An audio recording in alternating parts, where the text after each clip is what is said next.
Hello friend, स्वागत है आपका एनक्यू स्टडी यूट्यूब चैनल पर। सक्षमता परीक्षा के दूसरे चरण से संबंधित यह जीके जीएस का अगला प्रैक्टिस क्वेश्चंस लाए हैं, जो कि बहुत ही महत्वपूर्ण होगा। इस 50 प्रश्न जो आने वाले परीक्षा की दृष्टि से सबसे अधिक महत्वपूर्ण होगा, तो आप वीडियो के अंत तक बने रहिए तथा अगर चैनल पर नए हैं तो सब्सक्राइब कर लीजिएगा। वीडियो पसंद आए तो लाइक करते हुए दोस्तों के बीच शेयर कीजिएगा। आइए चलते हैं पहले नंबर प्रश्न की तरफ। क्वेश्चन नंबर पहला है कि स्वतंत्र भारत के प्रथम गवर्नर जनरल कौन थे? तो भारत जब 15 अगस्त 1947 को स्वतंत्र घोषित किया गया भारत को, उस वक्त जो अंतिम गवर्नर जनरल थे वही भारत के प्रथम गवर्नर जनरल के रूप में कार्य किए। अंतरिम सरकार ये पंडित जवाहरलाल नेहरू के अध्यक्षता में गठित की गई थी और गवर्नर जनरल के रूप में जो है वो कार्य किए थे लॉर्ड माउंटबेटन, अर्थात ऑप्शन नंबर बी जो है करेक्ट आंसर होगा। और साथ ही साथ अगर हम बात करें कि वह भारतीय जो स्वतंत्र भारत के प्रथम गवर्नर जनरल थे तो वो सी राजगोपालचारी हुए और उसके बाद जो है फिर यहाँ जो है गवर्नर जनरल का पद समाप्त हुआ और भारत की जो व्यवस्था है वो राष्ट्रपति के रूप में ये हुआ कि प्रधानमंत्री और राष्ट्रपति होंगे। अगले प्रश्न की ओर बढ़ते हैं हम लोग। क्वेश्चन नंबर दूसरा है कि नोबेल पुरस्कार पाने वाले प्रथम भारतीय कौन थे? जी, नोबेल पुरस्कार पाने वाले जो प्रथम भारतीय की अगर बात किया जाए तो जो प्रथम भारतीय हैं जिन्होंने हमारा राष्ट्रगान की रचना किए हैं, जन गण मन अधिनायक जय है, तो ये रविंद्रनाथ टैगोर जी हैं, अर्थात ऑप्शन नंबर डी जो है इसका करेक्ट आंसर के रूप में जाना जाएगा। अगर प्रथम भारतीय महिला की बात की जाए तो फिर वो मदर टेरेसा का नाम आएगा, जो जिन्हें नोबेल पुरस्कार मिला है। और रविंद्रनाथ टैगोर जी जो है ये राष्ट्रगान की रचना की है हमारे, और इनके द्वारा रचित राष्ट्रगान जो है वो दो देशों का राष्ट्रगान है, एक अपने भारत का, दूसरा राष्ट्रगान जो है वह अमार सोनार बंगला बांग्लादेश का वर्तमान में राष्ट्रगान इन्हीं के द्वारा रचित है। अगले प्रश्न की ओर बढ़ते हैं। क्वेश्चन नंबर तीसरा है कि भारतीय राष्ट्रीय कांग्रेस के प्रथम अध्यक्ष कौन थे? तो भारतीय राष्ट्रीय कांग्रेस की जो स्थापना हुई 1885 ईस्वी में मुंबई में, तो 28 दिसंबर 1885 ईस्वी को स्थापना हुई थी। संस्थापक के रूप में नाम आता है एओ ह्यूम यानी एलन ऑक्टेवियन ह्यूम का, और जो प्रथम अध्यक्ष थे वो थे WC बनर्जी, अर्थात व्योमेश चंद्र बनर्जी जो है ये भारतीय राष्ट्रीय कांग्रेस के प्रथम अध्यक्ष के रूप में जाने जाएंगे। ऑप्शन नंबर ए पहले नंबर प्रश्न का सबसे करेक्ट आंसर होगा। अगले प्रश्न की ओर बढ़ते हैं, देखते हैं अगला चौथा नंबर प्रश्न। क्वेश्चन नंबर चौथा है कि प्रथम भारतीय अंतरिक्ष यात्री कौन थे? तो प्रथम भारतीय अंतरिक्ष यात्री जो है वह इनमें से कौन है? सुनीता विलियम्स, कल्पना चावला और राकेश शर्मा। सही उत्तर के रूप में ऑप्शन नंबर ए जाना जाएगा कि राकेश शर्मा जो है वो प्रथम भारतीय अंतरिक्ष यात्री हैं। अगले प्रश्न की ओर बढ़ते हैं। क्वेश्चन नंबर पांचवा है कि भारत के प्रथम वायसराय कौन थे? तो इससे पहले जो है वह गवर्नर जनरल होते थे, फिर भारत के गवर्नर जनरल हुए, फिर वायसराय।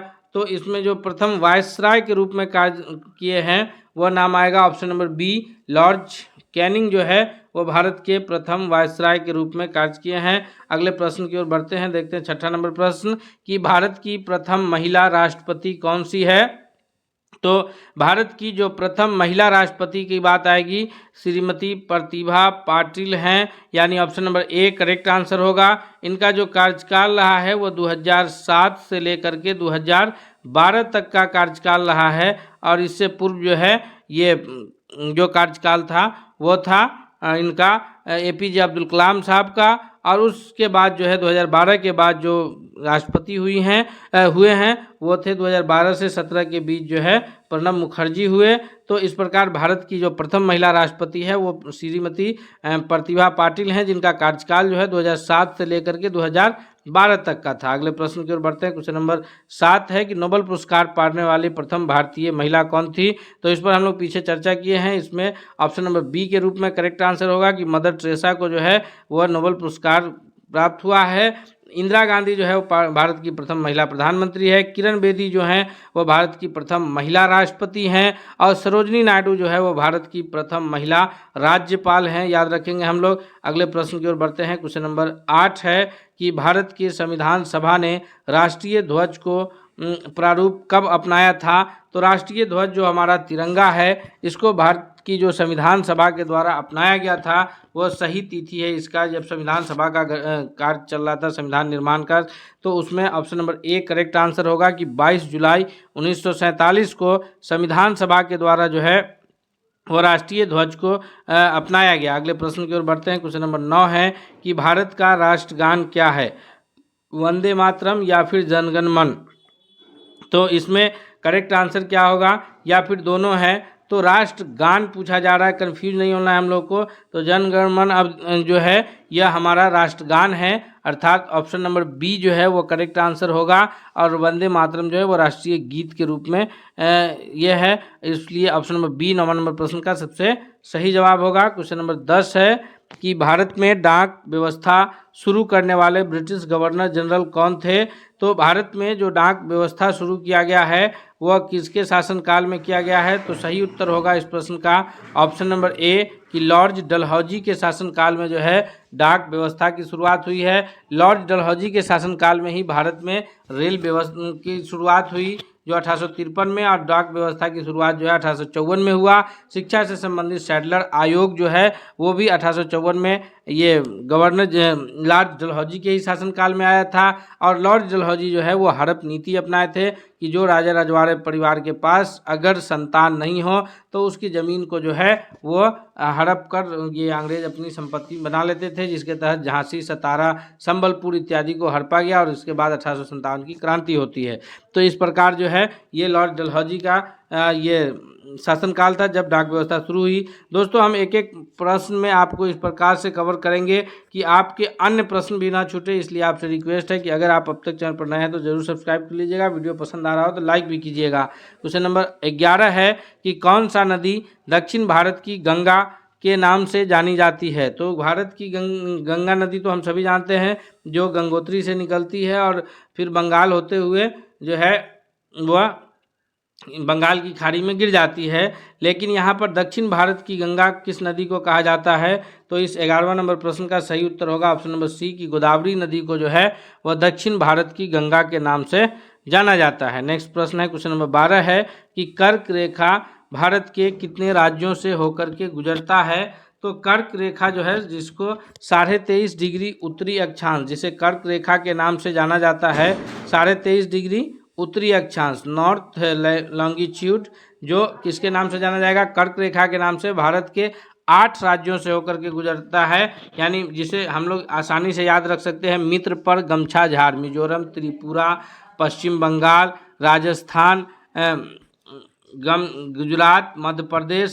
तो इस तरह से जो है यह 8 राज्यों से होकर के गुजरता है। Option number B correct answer होगा। और ये नहीं गुजरता है किससे, तो भारत से होकर के नहीं गुजरता है, याद रखेंगे हम लोग। नेक्स्ट क्वेश्चन की ओर बढ़ते हैं। क्वेश्चन नंबर 13 है कि भारत के सबसे ऊंचा बांध भाखड़ा नंगल बांध किस नदी पर स्थित है। तो भारत का जो सबसे ऊंचा बांध है यह किस नदी पर स्थित है। इस 13वां नंबर प्रश्न का सही उत्तर हो जाएगा ऑप्शन नंबर ये पिछले प्रश्न को याद रखिएगा, मित्र पर गमछा झाड़, मिजोरम, त्रिपुरा, उसके बाद जो है झारखंड, पश्चिम बंगाल, मध्य प्रदेश, ये गुजरात। तो इस प्रकार से ये 8 राज्यों में है। उसके बाद 9वां कहा गया कि सबसे जो ऊंचा 13वां नंबर प्रश्न हो गया कि सबसे ऊंचा जो बांध है भाखड़ा नंगल बांध वह सतलज नदी पर बनाया गया है, अर्थात बी आंसर जो है इसका सबसे सही उत्तर होगा। नेक्स्ट क्वेश्चन है क्वेश्चन नंबर 14 है कि भारत के मुख्य भूमि का दक्षिणी नोक कौन सा है। तो अगर हम लोग भारत के मुख्य भूमि की बात करें तो जो 8 डिग्री 4 मिनट का यहाँ पर का जो अक्षांश है यह भारत का मुख्य भूमि है। तो इसका जो दक्षिणी नोक है वह केप कैमोरिन या फिर कन्याकुमारी के नाम से जाना जाता है। Option number B correct answer होगा। लेकिन अगर सबसे दक्षिणी बिंदु की बात हो, दक्षिणतम बिंदु जो कि अंडमान निकोबार द्वीप समूह पर स्थित है, अंडमान निकोबार द्वीप समूह जो है बंगाल की खाड़ी में स्थित है, तो वहाँ जो है भारत का सबसे दक्षिणतम बिंदु जाना जाता है इंदिरा पॉइंट के नाम से। तो इसलिए कंफ्यूज नहीं होना है, जब मुख्य भूमि से पूछा जाए तो हम लोग केप कैमोरिन सही करेंगे। क्वेश्चन नंबर 15 है कि भारत और चीन के बीच कौन सी सीमा रेखा निर्धारण करने का कार्य करती है। तो भारत और चीन को अलग करने के लिए जो सीमा रेखा खींचा गया है उसको जाना जाता है किस नाम से? तो इसको जाना जाता है ऑप्शन नंबर सी यानी मैकमोहन रेखा के नाम से। और जो रेड क्लिफ लाइन है यह भारत पाकिस्तान के बीच है, और जो डुरंड रेखा है यह भारत और अफगानिस्तान के बीच है। अगले प्रश्न की ओर बढ़ते हैं।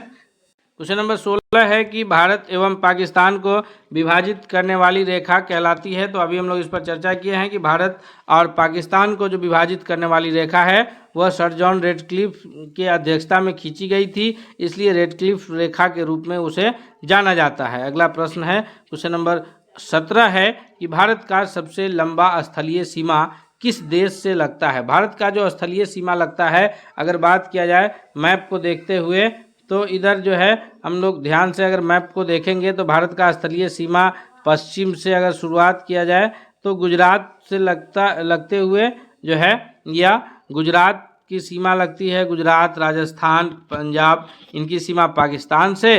कुछ सीमा जो है फिर अफगानिस्तान से लगती है, ये जम्मू कश्मीर की, फिर चीन आता है, फिर नेपाल, फिर यहाँ पर जो है भूटान, फिर जो है इधर चीन, फिर म्यांमार, फिर इधर बांग्लादेश। तो इस प्रकार जो ये देश हैं पाकिस्तान, अफगानिस्तान, चीन, नेपाल, बांग्लादेश, म्यांमार और ये फिर बांग्लादेश, तो इसमें जो सबसे लंबी सीमा रेखा लगती है वो बांग्लादेश से लगती है, अर्थात ऑप्शन नंबर सी जो है वो सबसे करेक्ट आंसर होगा। अगले प्रश्न की ओर बढ़ते हैं। क्वेश्चन नंबर 18 है कि भारत की सबसे बड़ी सुरंग जवाहर सुरंग किस राज्य में अवस्थित है। तो जवाहर सुरंग जो है यह हम सभी जानते हैं कि ये जम्मू कश्मीर में है, इसलिए ऑप्शन नंबर सी को सही करते हुए आगे बढ़ेंगे। क्वेश्चन नंबर 19 है कि भारत के किस प्रदेश की सीमाएं 3 देशों से क्रमशः एक साथ लगती है, यानी नेपाल से भी, भूटान से भी और चीन से भी। तो अगर हम लोग भारत के मैप को थोड़ा सा स्थिति को ध्यान से देखें तो यहाँ पर जो है बिहार की सीमा तो नेपाल से लगती है, लेकिन यहाँ पर एक राज्य है भारत का, सिक्किम राज्य है, जिसकी सीमा 3 देशों से लगती है, नेपाल से भी, भूटान से भी और चीन से भी। तो इसलिए ऑप्शन नंबर डी 19वां नंबर प्रश्न का सबसे करेक्ट आंसर हो जाएगा कि सिक्किम राज्य की सीमा जो है वो 3 देशों से लगती है। नेक्स्ट प्रश्न की ओर बढ़ते हैं हम लोग। अगला प्रश्न कौन सा है? तो क्वेश्चन नंबर 20 है कि भारत का सर्वोच्च पर्वत शिखर है। भारत का अगर सर्वोच्च पर्वत शिखर की बात किया जाए तो यहाँ पर फिर हमको कंफ्यूज नहीं होना है। भारत का चूँकि दुनिया का जो सबसे सर्वोच्च शिखर है वो माउंट एवरेस्ट है, जिसकी ऊंचाई 8,848 मीटर है, यानी 8.8 किलोमीटर हम लोग कह सकते हैं। यह माउंट एवरेस्ट की ऊंचाई है जो दुनिया का सबसे ऊंचा चोटी है, और नेपाल में इसको सागरमाथा के नाम से जाना जाता है। किसको? माउंट एवरेस्ट को। अब भारत की बात करते हैं तो भारत में जो है गाडविन ऑस्टिन K2 जो कि कहाँ स्थित है? काराकोरम श्रेणी में, जो कि अभी आधुनिक जो है POK यानी पाक ऑक्युपाइड कश्मीर में है। ये गाडविन ऑस्टिन भारत की सर्वोच्च चोटी है, और भारत की सर्वोच्च चोटी जो हिमालय पहाड़ की है वह कंचनजंगा है। तो इसमें 4 प्रश्न बने। पहला तो दुनिया की सबसे ऊंची चोटी माउंट एवरेस्ट, जिसको नेपाल में सागरमाथा कहते हैं, जिसकी ऊंचाई 8,848 मीटर है। दूसरा है कि भारत की सबसे ऊंची चोटी जो कि काराकोरम श्रेणी K2 का गाडविन ऑस्टिन है, जो POK में स्थित है। तीसरा है प्रश्न की भारत का सर्वोच्च शिखर जो हिमालय पहाड़ का हिस्सा है वह कंचनजंगा है, सर्वोच्च चोटी। अगले प्रश्न की ओर बढ़ते हैं। क्वेश्चन नंबर 21 है कि अरावली पर्वत श्रृंखला का जो सर्वोच्च शिखर है वो उसको किस नाम से जाना जाता है।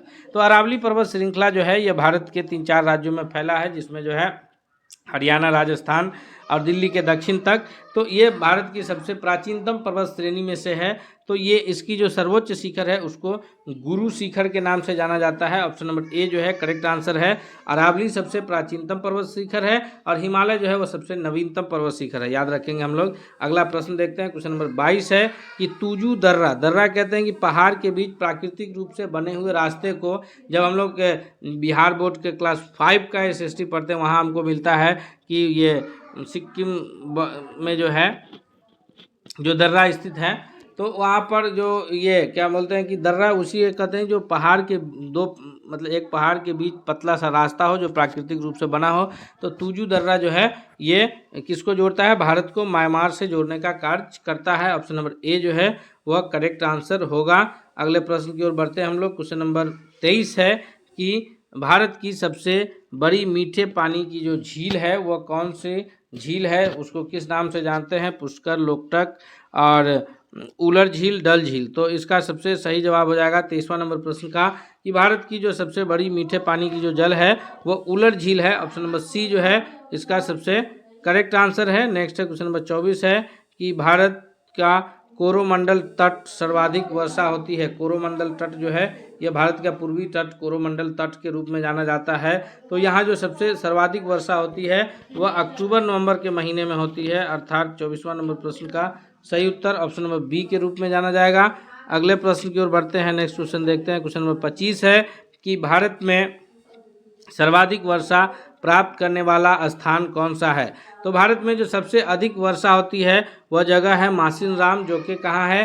तो भारत के मेघालय राज्य में स्थित है।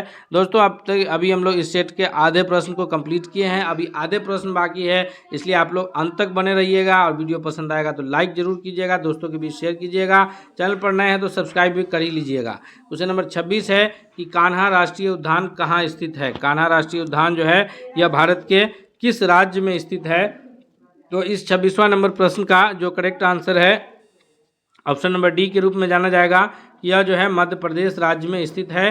नेक्स्ट प्रश्न की ओर बढ़ते हैं। क्वेश्चन नंबर 27 है कि भारत में जिम कॉर्बेट राष्ट्रीय उद्यान कहाँ स्थित है? जिम कॉर्बेट नेशनल पार्क जो है यह भारत के किस राज्य में स्थित है? तो इसका सही उत्तर है ऑप्शन नंबर डी, यह उत्तराखंड राज्य में स्थित है। कहाँ स्थित है? उत्तराखंड राज्य में। नेक्स्ट प्रश्न की ओर बढ़ते हैं। क्वेश्चन नंबर 28 है कि रेगूर मिट्टी सबसे ज़्यादा कहाँ पाई जाती है? सबसे पहले हम लोग ये जानेंगे कि रेगूर मिट्टी कहते किसे हैं। तो काली मिट्टी को जो है वो रेगूर मिट्टी के नाम से भी जाना जाता है। किस मिट्टी को? काली मिट्टी को। जो किसकी खेती के लिए सबसे अधिक उपजाऊ होती है? तो कपास की खेती के लिए जो है काली मिट्टी सबसे अधिक उपजाऊ होती है और यह जो सबसे ज़्यादा विस्तृत है, फैला है। इसका सही उत्तर है ऑप्शन नंबर बी की महाराष्ट्र में यह सबसे अधिक विस्तृत है। नेक्स्ट प्रश्न है क्वेश्चन नंबर 29 है कि लाल मृदा में लाल रंग का क्या कारण है? यह लाल क्यों होता है? तो लाल मृदा जो है वह लोहे की व्यापक प्रसरण के कारण जो है, लोहे की अधिक मात्रा के कारण इसका रंग लाल होता है।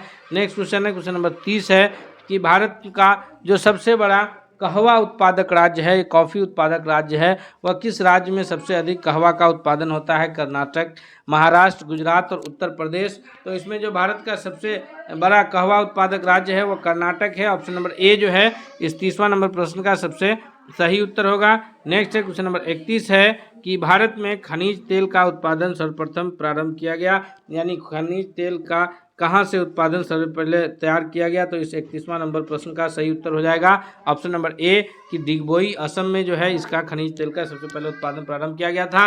बिहार में भी जो है तेल शोधक कारखाना है जो कि बिहार के बेगूसराय जिला के बरौनी में स्थित है। नेक्स्ट क्वेश्चन है क्वेश्चन नंबर 32 है कि भारत में प्रथम सूती कपड़े के कारखाना कहाँ स्थापित किया गया था? जी, इसका सबसे सही उत्तर क्या होगा?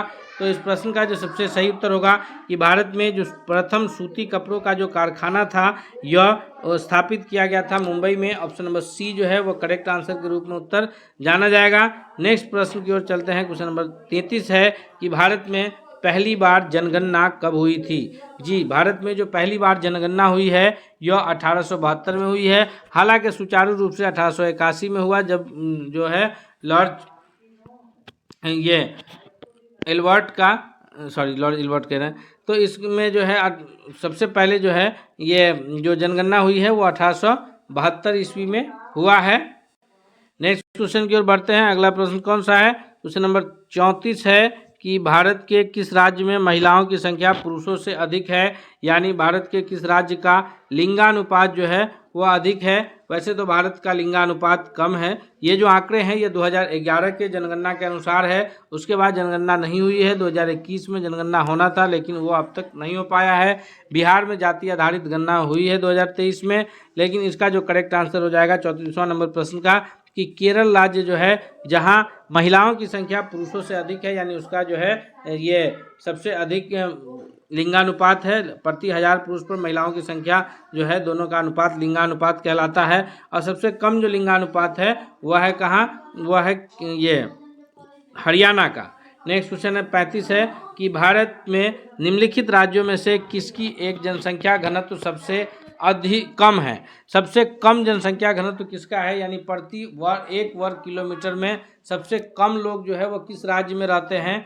तो इस प्रश्न का जो करेक्ट आंसर होगा 35वां नंबर प्रश्न का वो हो जाएगा अरुणाचल प्रदेश, जिसका जो है जनसंख्या घनत्व कम है। हालांकि जो है अगर सर्वाधिक जनसंख्या घनत्व की बात की जाए तो वह राज्य बिहार है, जहां प्रति एक वर्ग किलोमीटर में जो है 1106 लोग जो है निवास करते हैं। वैसे बिहार जनसंख्या के आधार पर तीसरा बड़ा राज्य है और बिहार क्षेत्रफल के आधार पर 12वां बड़ा राज्य है, लेकिन जनसंख्या घनत्व के आधार पर पहला बड़ा राज्य है, क्योंकि कम जनसंख्या में अधिक लोग कम जगह में अधिक लोग यहाँ निवास करते हैं। क्वेश्चन नंबर 36 है कि केरल को तमिलनाडु से कौन सा दर्रा जोड़ता है। तो इस दो राज्य को, केरल को तमिलनाडु से जोड़ने का जो कार्य है यह ऑप्शन नंबर सी यानी पालघाट दर्रा जोड़ता है। 3 दर्रा जो है यह दक्षिण भारत की प्रमुख दर्रे हैं, थालघाट, भोरघाट और पालघाट। तो थालघाट और भोरघाट दर्रा जो है यह महाराष्ट्र राज्य में स्थित है और ये जो केरल और तमिलनाडु को जोड़ने का जो कार्य है वो पालघाट दर्रा करता है। नेक्स्ट क्वेश्चन है क्वेश्चन नंबर 37 है कि चौसा का युद्ध जो है वह किनके बीच हुआ था। चौसा का युद्ध जो है औरंगजेब और शेर शाह के बीच, तो औरंगजेब और शेर शाह के बीच तो कोई युद्ध ही नहीं, अकबर और शेर शाह के बीच, बाबर शेर शाह के बीच या हुमायूं और शेर शाह के बीच। तो युद्ध जो हुआ है वो हुमायूं और शेर शाह के बीच हुआ है। Option number D correct answer हो जाएगा। नेक्स्ट प्रश्न की ओर बढ़ते हैं हम लोग, अगला क्वेश्चन देखते हैं। इससे पहले आपसे एक बार फिर रिक्वेस्ट करेंगे कि यदि वीडियो पसंद आ रहा है तो आप अंत तक बने रहिए और लाइक करते हुए दोस्तों के बीच शेयर कीजिए तथा चैनल पर अब तक नए हैं तो जरूर सब्सक्राइब कीजिए। क्वेश्चन नंबर 38 है कि भारत में सबसे ऊंचा जलप्रपात कौन सा है। तो भारत का जो सबसे ऊंचा जलप्रपात है वह है जोग जलप्रपात, यानी इसका प्रश्न का सबसे सही उत्तर क्या हो जाएगा, ऑप्शन नंबर सी जो है करेक्ट आंसर हो जाएगा। जोग जलप्रपात जो है सबसे ऊंचा जलप्रपात है। क्वेश्चन नंबर 39 है कि ओजोन परत कहाँ पाई जाती है, यानी जब हम लोग पृथ्वी के सतह के चारों ओर जो वायुमंडल है तो इस वायुमंडल के किस सतह में, क्षोभ मंडल, समताप मंडल, बहिर्मंडल, आयन मंडल, इसमें किसमें ओजोन परत पाई जाती है। तो इसका correct answer option number D हो जाएगा कि यह समताप मंडल में पाई जाती है। ओजोन का कार्य क्या है, यह सूर्य के पराबैंगनी किरणों से हमारी रक्षा करता है। क्वेश्चन नंबर 40 है कि महात्मा गांधी के राजनीतिक गुरु कौन थे। महात्मा गांधी चूंकि दक्षिण अफ्रीका में केस लड़ रहे थे, 1915 में यह भारत आए और उसके बाद जो है 1917 में भारत में जो है यह शुरू किए थे यहाँ सत्याग्रह। सबसे पहले कहाँ से, चंपारण से, नील की खेती के विरुद्ध। और इनके जो राजनीतिक गुरु हैं वो है जीके गोखले यानी Gopal Krishna Gokhale. Option number B correct answer होगा। नेक्स्ट है क्वेश्चन नंबर 41 है कि अंग महाजनपद की राजधानी कहाँ थी। ये अंग महाजनपद जो है प्राचीन काल की जो अंग है, अंग महाजनपद, इसकी राजधानी जो है यह चंपा थी, अर्थात ऑप्शन नंबर डी इस 41वां नंबर प्रश्न का सबसे करेक्ट आंसर है। नेक्स्ट प्रश्न की ओर बढ़ते हैं। क्वेश्चन नंबर 42 है कि मानव शरीर का सबसे बड़ी ग्रंथि कौन सी है, सबसे बड़ा अंग कौन सा है। तो मानव शरीर का जो सबसे बड़ी ग्रंथि है वो लीवर के रूप में जाना जाता है, यानी यकृत। हृदय जो है मानव शरीर का वो जो है कार्य करता है, तो ब्लड को सर्कुलेशन में पंप करने का कार्य करता है। और इससे जो प्रश्न बनते हैं कि मनुष्य के शरीर का हृदय कितने कोष्ठीय होते हैं, तो 4 कोष्ठीय होते हैं, बायां अलिंद, बायां नीलय, दायां अलिंद, दायां नीलय। इस प्रकार जो है ये 4 कोष्ठीय मनुष्य के शरीर के हृदय होते हैं। क्वेश्चन नंबर 43 है कि सूर्य के सबसे निकट कौन सा ग्रह है। तो सूर्य के जो सबसे निकट ग्रह है वह है कौन, सबसे छोटा ग्रह के रूप में भी जाना जाता है। ऑप्शन नंबर जो है बी करेक्ट आंसर होगा कि बुध ग्रह जो है वह सूर्य का सबसे निकटतम ग्रह है। अगला प्रश्न की ओर बढ़ते हैं। क्वेश्चन नंबर 44 है कि लोहे पर जंग लगना किस कारण से लोहे पर जंग लगता है। तो लोहे पर जो जंग का लगना है यह फेरिक ऑक्साइड से लगता है, जलयोजित फेरस तथा फेरस ऑक्साइड से लगता है, क्षारकीय फेरस एवं फेरिक कार्बोनेट से लगता है, यानी option number D correct answer हो जाएगा कि इन सभी कारणों से जो है लोहे पर जंग लगता है। क्वेश्चन नंबर 45 है कि डायनामाइट के आविष्कारक कौन थे। तो डायनामाइट के जो आविष्कारक हैं वो अल्फ्रेड नोबेल हैं। ऑप्शन नंबर सी जो है इसका सबसे सही उत्तर होगा। नेक्स्ट प्रश्न की ओर बढ़ते हैं, देखते हैं अगला क्वेश्चन क्या है। क्वेश्चन नंबर 46 है कि आकाश के नीले दिखाई देने का मुख्य कारण कौन सा है। जी 46वां नंबर प्रश्न का सबसे सही उत्तर क्या हो जाएगा। तो इस 46वां नंबर प्रश्न का जो सबसे करेक्ट आंसर है कि आकाश का रंग जो नीला दिखाई पड़ता है तो ये इसलिए नहीं क्योंकि सूरज की किरण रोशनी नीली होती है, या इसलिए नहीं कि प्रकाश का परावर्तन या अपवर्तन। इसका correct answer option number B कि वायुमंडल में उपस्थित धूल कण आदि के कारण जो है सौर किरणों का किरणन होता है, जो है डिस्कैटरिंग होता है, जिसके कारण जो है यह हमें आकाश का रंग नीला दिखाई पड़ता है। क्वेश्चन नंबर 47 है कि एल्युमिनियम किस खनिज से प्राप्त किया जाता है। तो एल्युमिनियम जिस खनिज से हमें प्राप्त होता है, जैसे लोहा के लिए जो है हेमेटाइट है, मैग्नेटाइट है, उसी प्रकार एल्युमिनियम हमें बॉक्साइट से प्राप्त होता है। ऑप्शन नंबर सी इसका सबसे सही उत्तर होगा। क्वेश्चन नंबर 48 है कि जब हम वायुमंडल के ऊपर की ओर जाते हैं तो क्या होता है। तो वायुमंडल में जैसे हम लोग ऊपर की ओर जब जाते हैं तो ऐसे सिचुएशंस में क्या होता है कि दाब भी घटता है और ताप भी घटता है। इसी वजह से ठंडा फील होता है और दाब भी घटता है। इसीलिए जो पर्वतरोही होते हैं, जो पर्वत पर चढ़ते हैं, पर्वत के शिखर पर, तो वो अपने साथ ऑक्सीजन लेकर के जाते हैं, क्योंकि दाब घटने के कारण जो है नाक से ब्लड आने का डर रहता है। तो ताप और दाब दोनों घटते रहते हैं। 48 का option number D correct answer होगा। क्वेश्चन नंबर 49 है कि साधारण नमक जो हम लोग खाने में इस्तेमाल करते हैं उसका रासायनिक नाम या वैज्ञानिक नाम क्या है।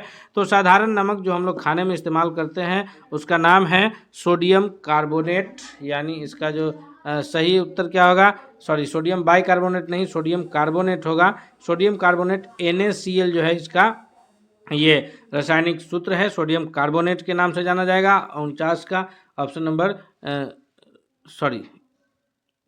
49वां नंबर प्रश्न के लिए सोडियम कार्बोनेट नहीं, सोडियम क्लोराइड NaCl जो है option number B correct answer होगा। जो हम लोग साधारण नमक खाते हैं सोडियम क्लोराइड, ये ऑप्शन नंबर बी इसका सबसे सही उत्तर होगा।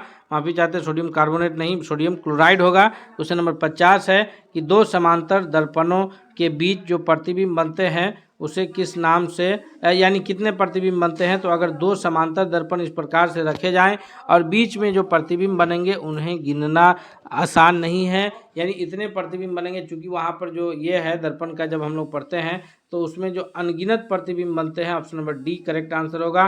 दोस्तों इस प्रकार हम लोग 50 महत्वपूर्ण प्रश्न जो इस परीक्षा की दृष्टि से सबसे अधिक महत्वपूर्ण है उसे अभी इस वीडियो में कवर किया है। आप कमेंट करके बताइए कि यह वीडियो कैसा लगा, पसंद आया तो इसे लाइक कीजिए और दोस्तों के भी शेयर कीजिए, तथा अगर चैनल पर नए हैं तो सब्सक्राइब कर लीजिए ताकि अगला अपडेट्स आप तक पहुँचे।